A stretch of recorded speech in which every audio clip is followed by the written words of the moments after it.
Welcome back to the channel, guys. We'll be covering some Superman news this week. First off, let's talk about the Superman prequel. So it's a junior novel. So basically, it's made for a younger audience, and I really liked it because it actually brought me back to the days where I would read like my comic books, my hard novels, and I don't know, it's just very nostalgic. I'm going to tell you what it's kind of about. I'm not going to tell you everything because would really like you guys to go purchase on your own. It's not even that much. I think it was less than $10 from Amazon. But so it begins with Clark getting a job at the Daily Planet. It kind of gave me like a Lois and Clark vibe from the 90s, the TV show. I think it aired on ABC possibly. You can now watch it on Max and stuff. But yeah, like it dove into him getting a job at the planet. I mean, prior to reading this book, I was a little fearful for the movie as far as like how well it's going to do. But after reading this book, I think James Gunn has it pretty much down. Again, so the main characters, I know there's a bunch of characters in the movie, but the main characters of this book is Clark, Jimmy, and Lois. And kind of how their relationship dynamic is. What's really cool is we get a glimpse of a villain, the first villain, which I've always wanted to see this villain, which I'll mention here later who that is. But I've always wanted to see a live action depiction of this character, and I mean, I'm just gonna let it out of the bag. It's Metallo. I mean, it talked about the whole thing of using a cyborg, John Corbin. What was really cool, though, is also, I guess another character I left out is the villain, the main villain of the movie, Lex Luthor.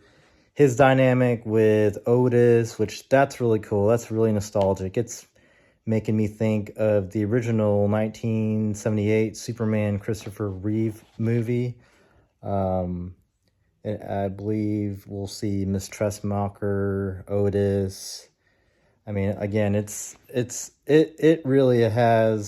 really bringing back nostalgic feelings. It talks about, or it has. What I was trying to say is, so I read online about people having, withdrawals, or why is James Gunn using or labeling Superman as a metahuman. And honestly, kind of like, I think it was a Smallville series. What a metahuman is basically someone who possesses powers way beyond a normal human. So that makes sense. Like, people were afraid, like, oh, he's changing the origin and Superman's not going to be an alien from Krypton. No, he still is. It's just he's labeled as a metahuman. But again, so the metahumans are the Justice Gang, which that is Guy Gardner, Green Lantern, Hawk Girl, and Mr. Terrific. Prior to this, the only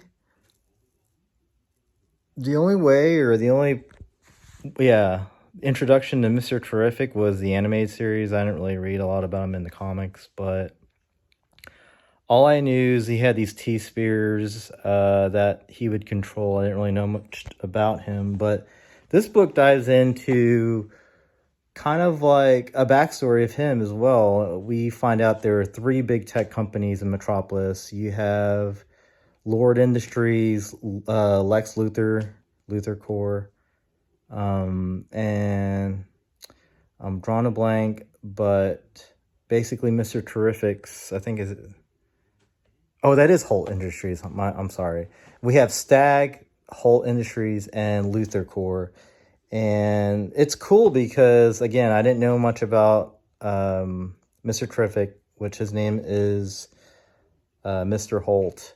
But basically, he's kind of like, crossing over the Marvel side. He's kind of reminds me of Tony Stark, of how smart he is inventing all this stuff.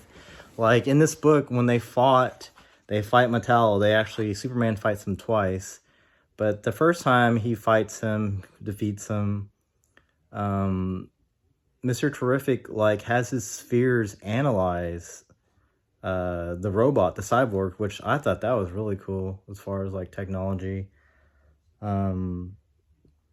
But also, so I did mention they fight twice, so he beats him the first time. The second time doesn't really quite come that easy to Superman because Metallo upgrades his power source to kryptonite like he does.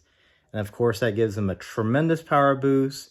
And now it weakens Superman. Again, in this book, on their second encounter, that's the first time Superman's encountered kryptonite. And he's really puzzled, why is it even harder for him to think? And I mean, that's a really good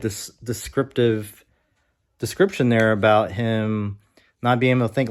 Think about it, when you're not feeling good or really weak, you can't even process or think clearly. And I love how this book said that.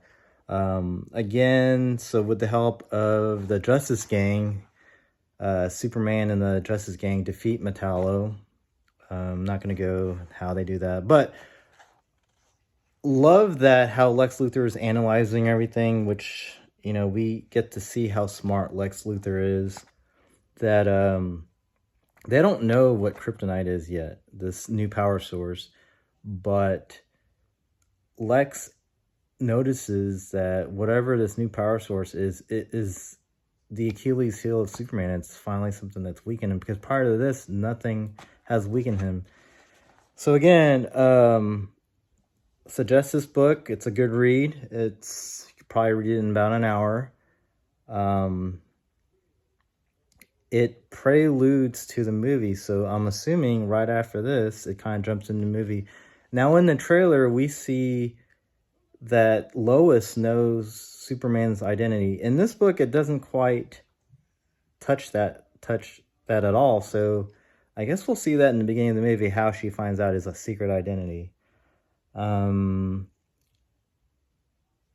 news is, I think by today's Thursday, tomorrow Friday, the 6th, I believe, of June, we will find out the official runtime of Superman. Initially, it was 2 hours and 20 minutes. Now we're hearing rumors of 2 hours and 9 minutes. So tomorrow we will find out. Again, that's all the Superman news for this week. Excited. Can't wait for July 10th to come in any sooner. July 11th is the release date, but of course they release it on Thursdays. Kind of like the midnight premieres of movies of old. So can't wait. Please like and subscribe. Hero Torque and Gains. Thanks, guys. We'll see you on the next one.